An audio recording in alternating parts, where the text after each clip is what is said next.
पूजा जी के 7 वचन जो पवन जी ने स्वीकार किया है ना। अब पवन जी के भी कुछ वचन है, 5 वचन है, और कहते हैं 5 वचन में कि इन 5 वचनों को हे सुनैनी, हे देवी, यदि आप स्वीकार करोगी तो मैं आपको पत्नी रूप में स्वीकार करूंगा।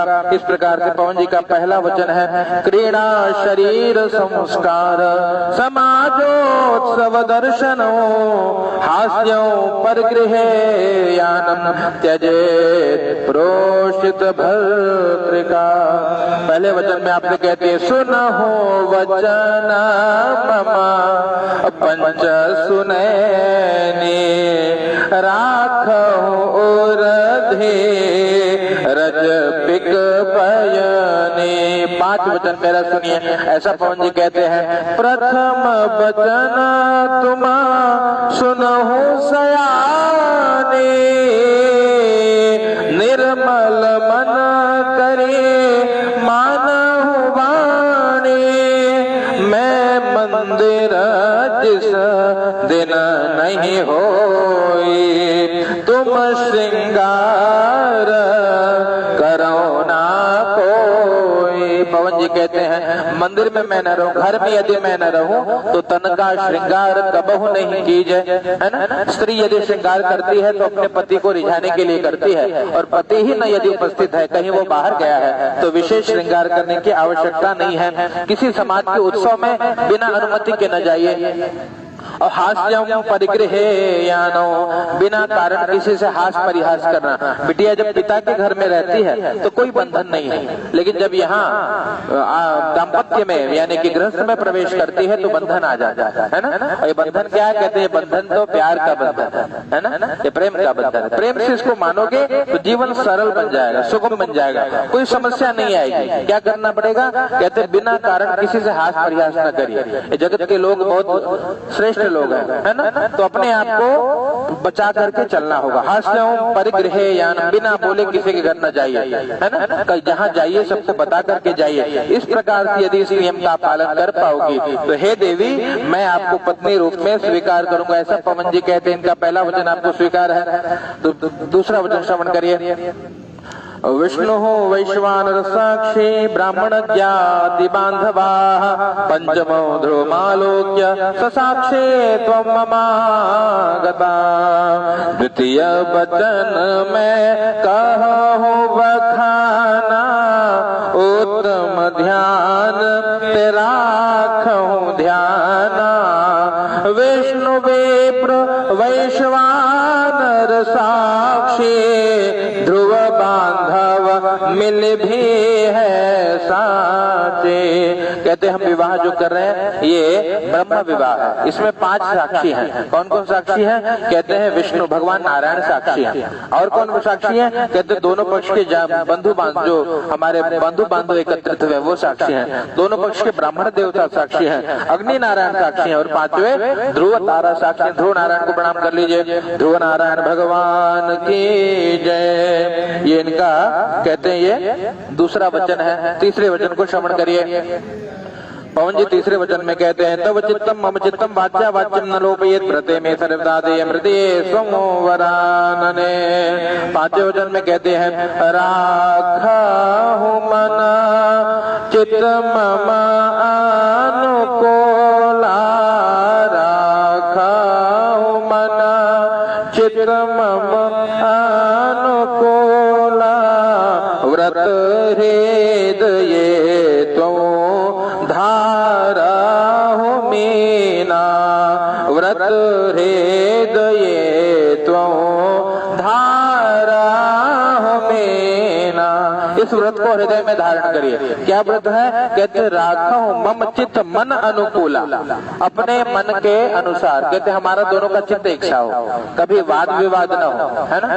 स्त्री का धर्म है एक ही धर्म एक व्रत नेमा, काय वचन मन पति पद प्रेम। पति प्रसन्न है तो सब देवता प्रसन्न है, और पति अगर नाराज है तो कितनों देवी देवता पूजो उसका कोई फल मिलने वाला नहीं है। इसलिए हे देवी हम ये प्रयास करें कि एक दूसरे को प्रसन्न रखने का प्रयास करें, है ना।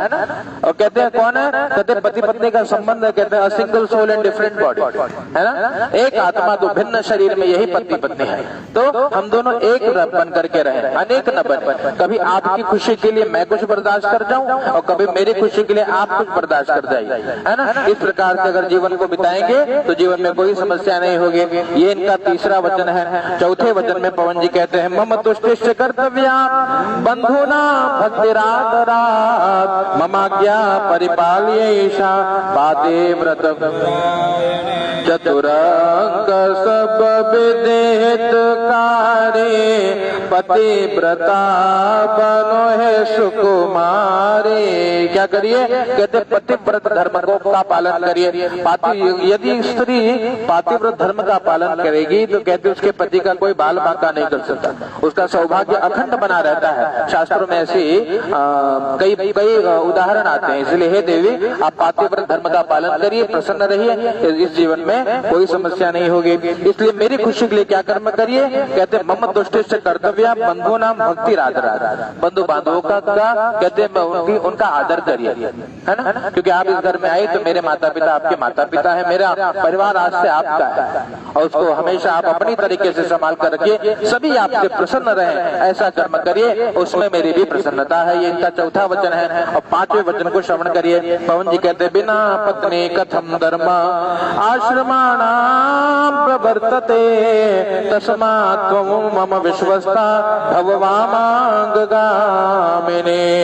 पंचम वचन सो वेद प्रकाशा बिन नारी नर सकल निराशा नर नारी से सृष्टि होई जानो रथ कर पहिया सोई पांच वचन मानहु गज गामिनी वन आज से मम हृदय स्वामिनी गृह आश्रम बिन नारी अधूरा विजय माल पड़त सो पूरा।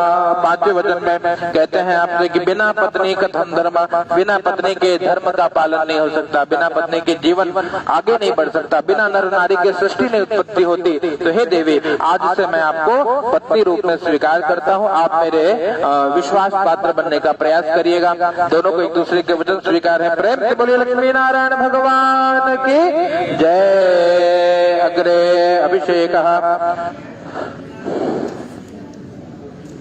ओम हरि ओम तदुग्नये पृष्ठा ओम आपो हिष्ठा मयो भुवस्थान ऊर्जे दधातन महेरणाय चक्षुषे यो वः शिवतमो रततति भाजयते हनः उशतीरिव मातरः ओम तस्मा अरंगमाम्बो यतिक्षया युजन्वथ आपो जनयथा चनः। ओम ध्रुव दर्शनम, ऊपर ध्रुव को प्रणाम कर लीजिए। ध्रुव दर्शनम ओम ध्रुवमति ध्रुवं त्वां पश्यामि ध्रुवैषि पोक्ये मयि मह्यं द्वा अदात बृहत्पतिर्मया पतिया प्रजापति संजीव शरदः शतं मा हृदयालम्बनं मा। चलिए हाँ जी हाँ, इनके हृदय की ओर हाथ लगाइए। ओम तदंतनमो मम व्रते ते हृदयं दधामि मम चित्तम अनुचित्तम ते अस्तु मम वाचमेक मनसा जुगश्वा प्रजापतिष्ठवा नियुक्ततो मह्यम मा। हटा लीजिए। कहते इसका भाव यह है कि हमारा दोनों का हृदय एक हो, हमारे दोनों का विचार एक हो और हम सभी का चित्त एक हो। इस प्रकार से ओम सिंदूर दानम। चलिए बुलाइए।